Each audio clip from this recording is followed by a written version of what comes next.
ko nung lesson about solving rational inequalities, i-continue ko siya ngayon. Kasi isang example lang yung nagawa natin saka yung introduction. Okay, so we will have the continuation of our lesson regarding solving rational inequalities.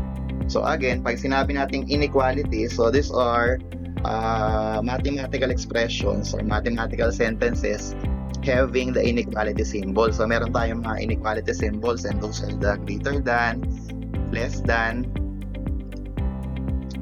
greater than or equal to, less than or equal to.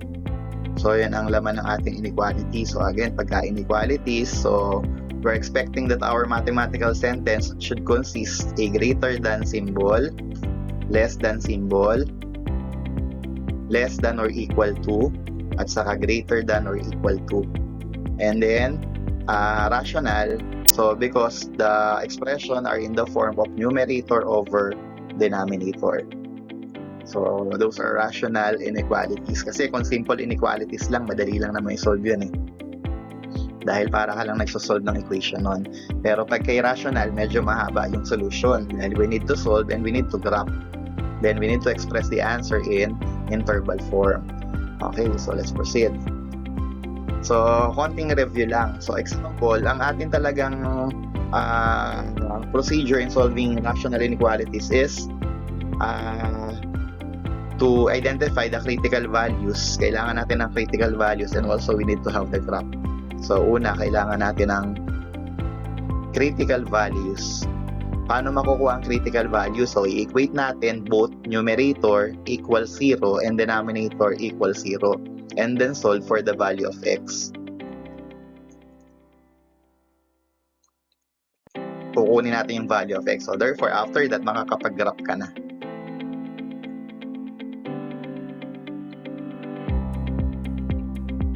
Okay, makakapag-graph na tayo. So example, halimbawa, ito ang graph natin. So let's have a sample graph here. So we have here 0. We have here 2. And then, nandito yung ating shaded line. Tapos, ito ay shaded circle. Open circle to 0. So, for example, if that will be our graph, the representation of the final answer will be represented in interval form. Gagawa tayo ng interval form. So, paano ang interval form nito? Nasaan ba yung solution lang? Ito lang yung solution yung meron lang darkened area. Yung naka-dark lang yung area ng graph. Okay, eto hindi to solution. So, ang solution lang natin dito will be 2 up to infinity. Okay, ang problema ngayon, ano ngayon enclosure ng gagamitin? Ano ba yung enclosure? It can be a bracket or parenthesis. So, sinerch ko to nung isang gabi. Eto, bracket din yung tawag. Tapos eto, bracket din ang tawag. Ang pinagkaiba nila, eto ang tawag dito ay square bracket. Okay, square bracket din yan. Square bracket ang tawag dyan. So, and then parenthesis, syempre yung ganito. So, square bracket yung ginagamit. Pero okay na yung bracket na lang ang gagawin mong term. So, kung siya ay shaded, so ibig sabihin nun, we will use a bracket. So, which means that 2 is included in the solution. And then for the infinity part, so parenthesis lang yun. So, ito dapat ang expression ng solution natin. Dapat ganyan ang itsura ng solution. Okay? Another example, let's have this one. Example, ito yung graph natin. So, let's have here negative 3. And let's have here 4. So, negative 3, shade natin to. Tapos, lagyan natin ng open circle dito. Sa 4 naman, shade natin to. Yan, lagyan natin dito ng shaded circle ulit. Okay, so kung ganyan ang magiging final graph natin later in our solution, the answer will be represented as union. Ang solution kasi dito is this and union of this. So, hindi kasama yung negative 3 and 4 kasi walang shade. So, ang ating representation will be negative infinity kasi lahat ng negative number kasama hanggang makarating ako ng kay negative 3. Then, parenthesis kasi open circle. Ibig sabihin nun, si negative 3 hindi kasama sa solution. Pero yung less than negative 3, lahat sila kasama. In union, kasama. Ibig sabihin sa Tagalog, kasama ang 4 hanggang positive infinity. Ang 4 ay shaded, so that is a bracket. Ibig sabihin, si 4 ay kasama sa solution, and then this will be a parenthesis. So, ganyan ang itsura ng sagot natin dapat. Kasi pag nag-solve tayo, lalabas yung graph eh. Unang lalabas ang graph. Pag lumabas yung graph, we will express the solution in interval notation. So, ang tawag dyan, interval notation. Okay? So, ni-review ko lang. Ang haba ng discussion ko dito nung last time. Okay, ang haba ng discussion nung last time dyan sa mga bracket-bracket na yan. Hanapin nyo, review nyo rin. Kung hindi nyo masyadong naintindihan tong lesson na to. Okay, so let's proceed now. So, we will have the solving rational inequalities. So, example, we have 3 over x minus 4 is less than or equal to negative 1. Ang sabi, so yan ang ating isosolve. Ano ba yung solution nito? So, kailangan natin ng solution and graph. Kailangan natin ng graph kasi yung graph ang nagre-represent ng solution niya eh. Okay? So, ang unang gagawin, write the inequality in correct form. Kailan sasabihin correct form ang inequality natin? Kapag siya ay nakasulat ng n over d is less than or equal to 0. Yung inequality symbol pwedeng mabago ha. Pwedeng greater than, pwedeng less than, pwedeng greater than or equal to kung ano yung given. Kung ano yung given natin. Okay, kailangan maging ganito daw yung itsura muna bago tayo makapag-solve. Okay, paano magiging ganyan? So first, ito yung ating original inequality. I-transpose natin yung negative 1 papunta sa kabila. So, ang mangyayari dyan, it will become 3 over x minus 4 plus 1 is less than or equal to 0. Walang natire, di 0 ang may iwan. Okay, so let's proceed. Okay, dahan-dahan na, nakikita, naintindihan to ha. So, kailangan muna maging ganito yung itsura ng ating inequality before we proceed. And then, anong kasunod? So, solve natin to, hindi yan correct form kasi kailangan n over d lang eh. Mayroon ka pang whole number dito eh. So, eto kasi ay solution for a polynomial eh. Dapat to, medyo may knowledge ka ng mga junior high school mathematics. So, anyway, ang denominator ng 1 ay 1. Kasi any number without a denominator, automatically the denominator is 1. LCD nung dalawa, x minus 4 sa kawan, ang LCD niya, syempre, x minus 4. Kasi yung 1 naman, pag pinartner mo kahit kanino, siya na yung LCD, yung kapartner niya. X minus 4. So, ang mangyayari dyan will be LCD divided by denominator times numerator. Okay, ito yung LCD, x minus 4 divided by x minus 4. Magkamukha, edi 1 yun, 1. Diba? Example. So, x minus 4 yung LCD divided by x minus 4 times 3. Doon ko kinuha yun ha. X minus 4 divided by x minus 4 times 3. So, cancel na yung dalawang x minus 4 kasi 1 equivalent niyan. Matitira na lang yung 3. So, equivalent niya is 3. So, x minus 4 divided by x minus 4, that is 1 times 3, we have 3. So, we will have here 3. And then plus x minus 4 divided by 1, x minus 4 times 1, x minus 4.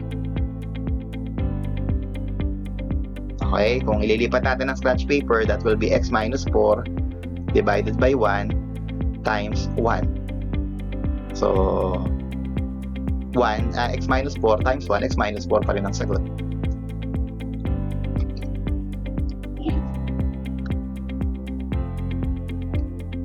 Okay, so then less than or equal to 0.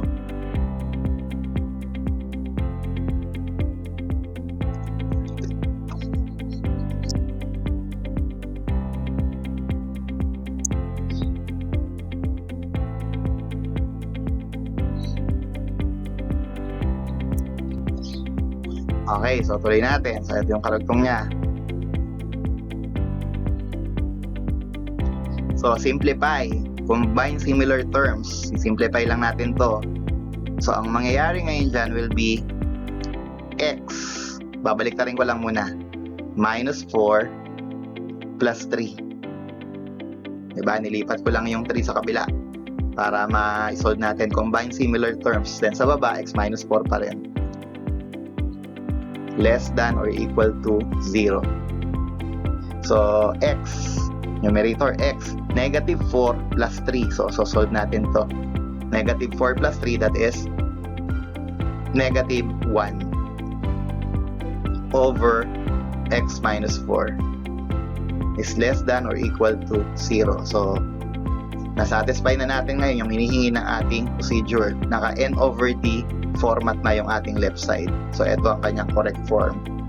Okay, so the inequality now is converted into correct form.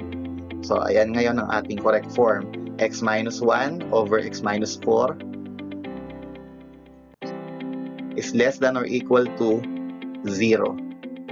Okay, so rule number 1. Step number 1. Okay, step number 1. Paki-review mabuti ha. Medyo mabusisi lang. So, nilipat ko si negative 1, naging plus 1. Tapos, sinolve ko yung dalawa, 3 over x minus 4 plus 1.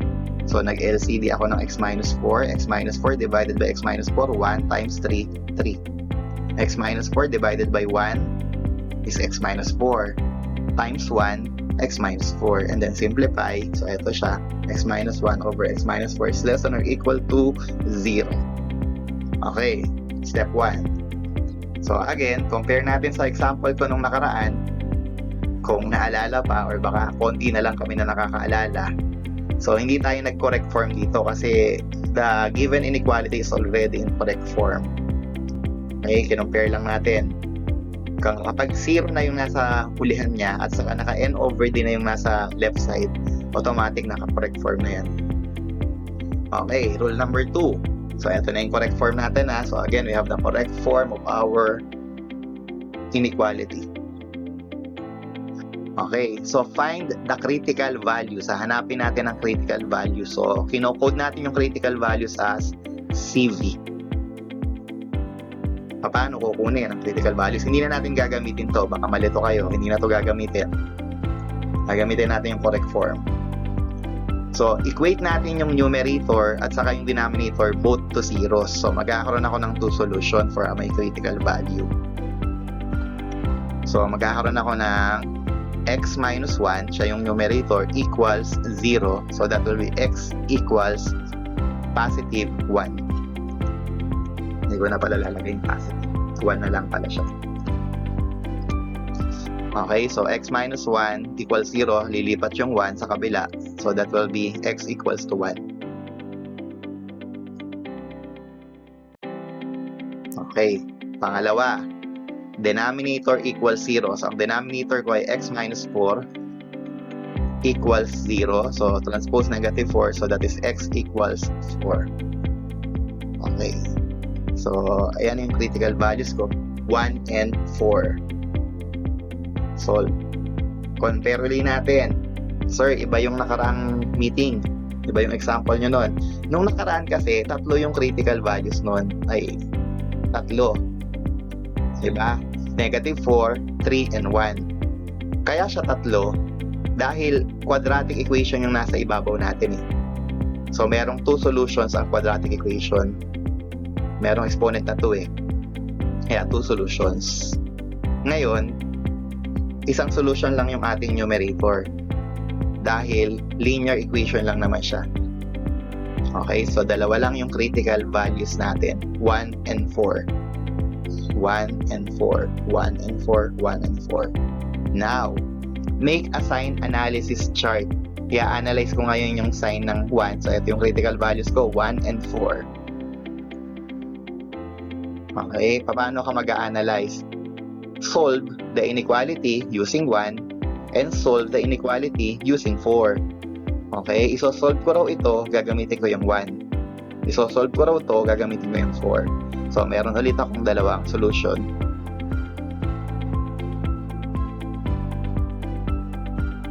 So, una, I will have x equals 1. Pangalawa, I will have x equals 4. So, given inequality. So, didiretso ko na, hahaba yung solution ko pag sinulat ko ulit isa-isa. Kaya nga nakalagay dito yung given ko eh. So, I will use the correct form and I will not use the original form. Correct form ang gagamitin natin, x minus 1. So, x minus 1, so that will be 1 minus 1 over 1 minus 4. Okay? Is less than or equal to 0. 1 minus 1, 0. 1 minus 4, negative 3. 0 divided by negative 3, 0. Actually, para laging 0 sagot dyan eh. Kasi laging magiging magkamukha yung numerator mo kasi sinulog mo siya eh. Okay? So, pero syempre, iba pa rin yung nakikita nyo yung solution bakit 0 yung answer. Is less than or equal to 0. Ngayon, tanongin mo yung sarili mo. Ang 0 ba ay mas mababa o kamukha ng 0? Sagot ka lang, yes or no. Sagot, go. True or false? So, this is true. Letter T na lang ilagay natin. True. Okay? Kasi nga, nakalagay analysis eh. I-analyze mo. Ang parang tinatanong mo sarili mo dyan, pwede bang maging solution ang 1? Yes or no? So, yes. True. Tanong, pwede bang maging solution ng 4? Huwag nyo nang isolve. Huwag na kayong magsosolve ng pangalawang, hindi pangalawa, yung huli. Hindi pangalawa kasi minsan tatlo yung critical values eh. Huwag na kayong mag-solve ng huling critical values. Automatic, lagyan nyo na siya ng undefined. Dahil nga, any number divided by 0 is undefined.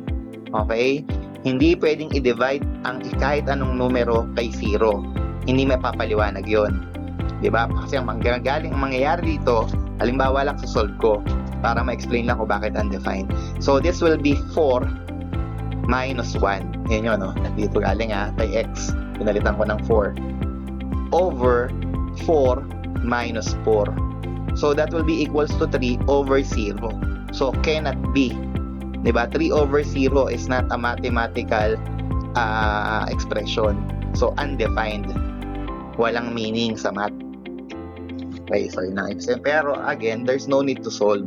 Huwag na kayong mag-solve. Basta lagay nyo na agad sa huli, that is undefined. Now, so kung na-solve ko na ang critical values ko, pwede na akong mag-temporary graph. So, gagawa ako ng graph na ipapakita ko yung 1 at saka yung 4. Lalagyan ko ng tigisang bilog, bilog, bilog. Tapos, balikan ko yung solution. Kung siya ay nag-true, kasama sa solution yung 1. Tama yung 1. So, i-shade ko. So, isang shaded, saka isang open or hollow circle. So, yan ang temporary graph natin. Okay. So, that is step number 3. Ulit, bago tayo lumayo. Step number 1, i-convert sa correct form yung ating given inequality. Step number 2, kuhanin ang critical values. Okay? So, by equating the numerator to 0 and the denominator to 0, lalagyan mo lang ng equal 0 both of the numerator denominator. Okay, nakuha. Minsan, tatlo yung critical values kapag quadratic equation ang given. Step number 3, make a sign analysis chart. So, ito yung chart natin. And also, graph. Sama na yung graph. So, analyze if 1 is a solution to the given inequality, yes or no. And 4, si 4 naman wala nang problema. 4 is always undefined. Okay, yung nanggaling lang kay n equals 0, yung nanggaling lang sa numerator, ang so-solve natin.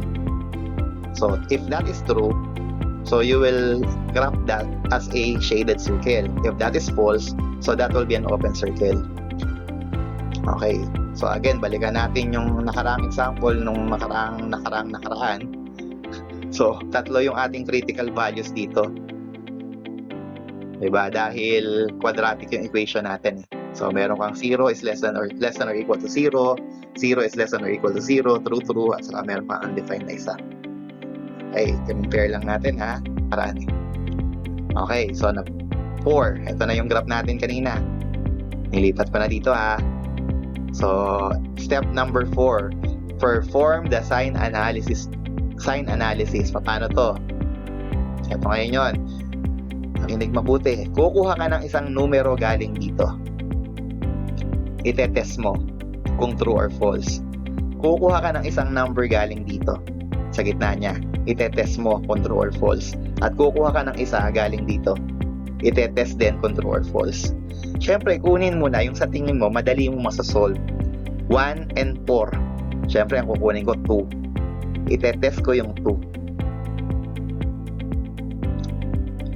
Higher than 4. Sir, pwede ba dyan ng 1011? Pwede.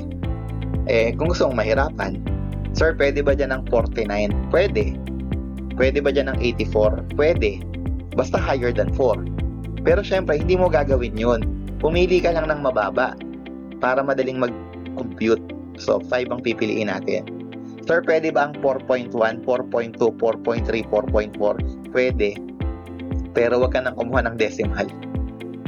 Okay? Hihirap eh. So, kunin mo yung 5. Okay, anong number ang pwede kong kuhanin sa less than 1, sa mababa sa 1, na pinakamadali? Sagot. Ako, okay, correct, 0. Pwede rin namang negative 10, negative 5, negative 4, negative 11, pero syempre, pinakamadali, 0. 0 ang gamitin mo. So, magte-test ako. Pag sinabing sign analysis, I will test. Okay, I will test numbers coming from the given interval. Tatlo yung interval natin, interval 1, interval 2, interval 3. Pagitan, interval, pagitan ng Tagalog nun. Diba? Pagitan na isa, pangalawang pagitan, pangatlong pagitan. Okay? I will test numbers coming from the 3 intervals in my graph. So, eto kasi, ayan, eto, 4 ang tines natin dito, 4. No nakaraan, diba? Isa galing dito, isa, 2, 3, at saka 4. So, 4 na testing tayo dyan. Kasi 4 yung interval eh. 3 yung critical values, 4 ang interval. Okay, kinumpare lang natin ha. Okay, so magte-test tayo ng 3 points. So, kailangan ko ng 3 solution. So, isang solution, x equals 0. Papalitan ko daw ng 0 muna yung x. Galing dito yon sa first interval. Pangalawang solution, x equals 2. Pangatlo, x equals 5. Okay, so I will have 3 solutions for my step 4. Perform that sign analysis. Okay, so kay 0 muna. So, ito ang gagamitin. Tinuturo ko ng daliri ko, hindi nyo nga pala nakikita. So, ito ang gagamitin natin. Yan, yung may bilog na yan. Palitan mo na yung mga letter x mo ng 0. Dito, palitan mo ng 2. Dito, palitan mo ng 5. So, unahin natin si 5. Okay, kasi kailangan itama mo lahat yan eh. Pag minali mo isa dyan, wala ring silbi yan. Mali lahat yan. So, 5 minus 1 over 5 minus 4. Again, sign analysis nga pala. Madali-dali lang to. Hindi mo kailangang mag-compute ng gusto. Titingnan mo lang yung sign kung siya ay negative or positive. Kaya, so, 5 minus 1, that is 4. 5 minus 4, that is 1. Okay? Positive yung 4, positive yung 1. Positive divided by positive. Sagot. Salamat. Positive. Is positive less than or equal to 0? Babalik mo lang yung less than equal to 0 ha. Yun, babalik mo lang to. Tanongin mo sarili mo, ang positive number ba ay mas mababa o kamukha ng 0? True or false? Okay, false. So, false ako dito sa dulo ko. Inuna ko lang yung dulo. Okay, tingnan natin yung una. So, 0 minus 1. 0 minus 4. So, negative 1, negative 4. O, tanong, negative divided by negative. Positive. O, tanongin mo ulit ang sarili mo. Ang positive ba ay mas mababa o kamukha ng 0? True or false? False. So, false na naman siya. Okay? Nakakasunod sana ha. So, punta tayo sa gitna. So, 2 minus 1 over 2 minus 4. Okay? 2 minus 1, 1. 2 minus 4, negative 2. 1, ay hindi pala 1. Positive divided by negative. Sagot. Negative. Okay, tanongin ulit ang sarili. Ang negative number ba ay less than or equal to 0? True, correct. Very good. Yan. Natututunan na natin. Okay, true, correct. Okay, so ayan ang sign analysis ko. So, ibig sabihin nun, pag kumuha ko ng numero dito, false ang sagot ko. Pag kumuha ko ng numero dito, true ang sagot ko. Pag kumuha ko dito, false din. So,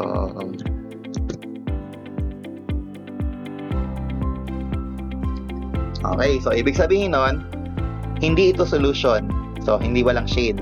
Ito, hindi rin solution kasi false eh. Wala rin shade. So, i-shade ko ngayon yung gitna. I-darken ko yung gitna. Ibig sabihin nun, kahit anong number ang kukunin ko rito, magtutrue yung sagot ko. Diba? Halimbawa, testingin mo si 3. 3 minus 1, so that is 3 minus 1, that is 2. 3 minus 4, negative 1. So, di ba 3 nandito yon, magiging false, magiging true ka pa rin. So, yan ang aking solution. Yan ang aking graph. Okay, so that will be the graph. Nasolve ko na ngayon yung graph. Okay, so proceed. So, ito ngayon yung itsura ng graph natin. Sana siya, yun. Yan yung graph natin ha, yung ginawa ko kanina. So ngayon, express the answer in interval notation, yung nireview ko kanina, interval. So ang interval notation yan ay, ito ay shaded circle. So that will be represented by bracket, shaded. Then 1. And then 4. Ito ay open circle, pa-unmute yung mic. Open circle yung 4, so that will be parenthesis. So, dapat ganyan ang itsura ng solution natin. Okay, so ayun. Nakuha? Okay, yan ang sagot natin ha. So, 1 and 4, bracket and parenthesis. Okay, let's proceed now. Let's have another one. Example number 2. Okay, example 2. Alam ko, wala nang guide to. Ayan, wala na tong guide. So, solve na natin to on our own. So, 4 over x plus 2 is less than or greater than 2. So, gawin ko muna siyang correct form. So, correct form natin. 4 over x plus 2. Ililipat ko yung 2 sa kabila. So, that will be minus 2. Is greater than, walang matitira, 0. Okay? Now, I need to solve this. Kasi dapat n over d lang ako eh. So, lagyan ko ng express denominator yung 2 and that will be 1. Automatic, that will be 1. LCD ng x plus 2 and 1, so that is x plus 2.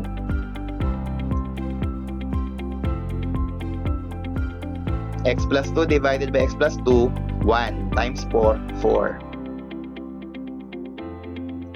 Minus 2 times x plus 2. Nilagay ko na muna lahat. Sir, saan nanggaling? X plus 2 divided by 1, x plus 2 times 2. Hindi ko muna minultiply. Nilagay ko muna yung solution para makita. So, 2 times x plus 2 is greater than 0. Now, solve. So, copy 4. Minus 2 times x, 2x. Negative times positive, negative. 2 times 2, 4. Over x plus 2 is greater than 0. Okay, solve.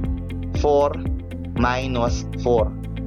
Diba? So, solve ko yung dalawa eh. So, 4 minus 4. 0 na yun. So, matitira lang sa ibabaw, negative 2x. So, ang ating final answer will be negative 2x over x plus 2 is greater than 0. So, that will be our correct form. Negative 2x over x plus 2 is greater than 0. Okay, so that will be the first procedure. We convert our inequality in correct form. Okay, next part. Okay, ko muna rito ha. So, yung ating sagot kanina ay negative 2x over x plus 2 is greater than 0. Okay. So, next part. Anong gusto na gagawin? Kukuha tayo ng critical values. So, we will equate.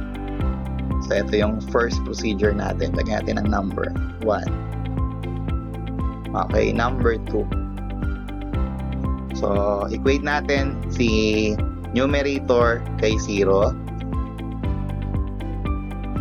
Equate natin si denominator kay 0. So, negative 2x equals 0. So, matitira na lang dyan, x equals 0. Kailangan ng solution. Sir, kailangan ng solution. Bakit naging 0? Kasi po, i-divide natin si negative 2 sa sarili niya para makancel. I-divide natin ng 0 sa negative 2. Cancel yung negative 2, matitira si x. Hindi ito undefined. Hindi yan ang undefined. Ang undefined pag nasa ilalim ang 0. Okay? Ang undefined pag ang denominator ang 0. Pero pagka 0 ang numerator, may solution yan. Ang sagot dyan, 0. So, ang ating first critical value is 0. Second critical value, tawid ang 2. So, x equals negative 2. Okay. And then, perform a sign analysis. So, step 3. So, sign analysis chart ako. Okay, number 3. Anong gagawin natin? I-solve ko yung equation, yung inequality pala, I'm sorry. I-solve ko yung inequality na yung x ay papalitan ko ng 0 at pangalawa, yung x ay papalitan ko ng negative 2. Unahin ko na to, naalala ko, sabi ni sir, basta yung huli, undefined agad. O, lagyan mo na agad ng undefined dyan. Okay? Para isa lang sa solve mo. Papalitan naman ng 0, so negative 2 times 0 over 0 plus 2. So that is 0 divided by 2. So that is 0 is greater than 0. Tanongin ang sarili, ang 0 ba ay mas mataas sa 0? Yes or no? True or false? Ang 0 ay hindi mas mataas sa 0 dahil magkamukha sila. Magiging true lang yan kung meron kang ganito. Yan, meron kang or equal to. Okay, pero wala ka namang ganyan, kaya yan ay false. Okay, sunod. So, perform a chart. Perform a graph. So, graph ako. Ito yung graph ko. So, ang kailangan kong makita sa graph ay si negative 2 and 0. By this time, uunahin ko yung negative 2 kasi negative eh. Siya yung nasa kaliwa. Diba, number line to eh. Nasa kanan yung 0. Okay? Kasi negative numbers are less than 0 kaya siya yung nasa kaliwa. So, ang negative 2 ay undefined, so siya ay open circle. Nakabukas. Ang 0 ay false. Open circle din siya. Open circle pareho. So, yan ang aking temporary graph. Parehong open circle. Okay, nakakatatlo na ako. Step number 4, sign analysis. Okay, punta tayo kay step number 4. Proceed. So, step number 4, balik ko yung aking equation. So, negative 2x over x plus 2 is greater than 0. Balik ko yung graph ko. Ang graph natin ay negative 2, open circle, 0, open circle. Tama ba? Tama. So, magte-test ako ng isang numero galing dito.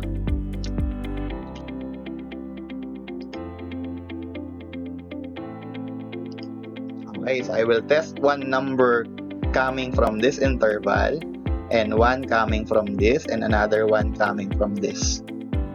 So, meron akong tatlong solution. Okay, so pili muna.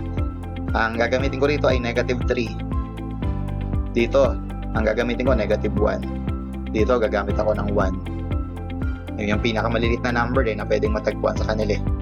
Okay? So, negative 3, negative 1, 1. Unahin ko yung x equals negative 3. Tapos, meron akong x equals negative 1. At saka x equals 1. Parang mas madali ito. Unahin ko muna to mas madali. So, negative 2 times 1 over 1 plus 2. Negative 2 times 1, we have negative 2. 1 plus 2, 3. There's no need to solve. Huwag ka nang mag-solve ng fraction. Alamin mo lang yung sign. Negative divided by positive, that is negative. Ibalik mo yung symbol, greater than 0. Tanungin ang sarili, ang negative ba ay greater than 0? True or false? False. Okay, F. Balik ako sa number 2. Unahin ko naman to. 2. Nirarandom ko lang talaga. So, 2. Itong second interval. So, negative 2 times negative 1. Negative 1 plus 2. Ayun yun, dito yun ha. Tinanggal ko yung x, pinalitan ko ng negative 1. Negative 2 times negative, that is positive 2. Negative 1 plus 2, so that is 1. Kasi ha, mas mataas yung 2 kumpara kay 1, so that is 1. Okay, so ang sagot ay positive. Tanungin ang sarili, ang positive ba ay greater than 0? True or false? True.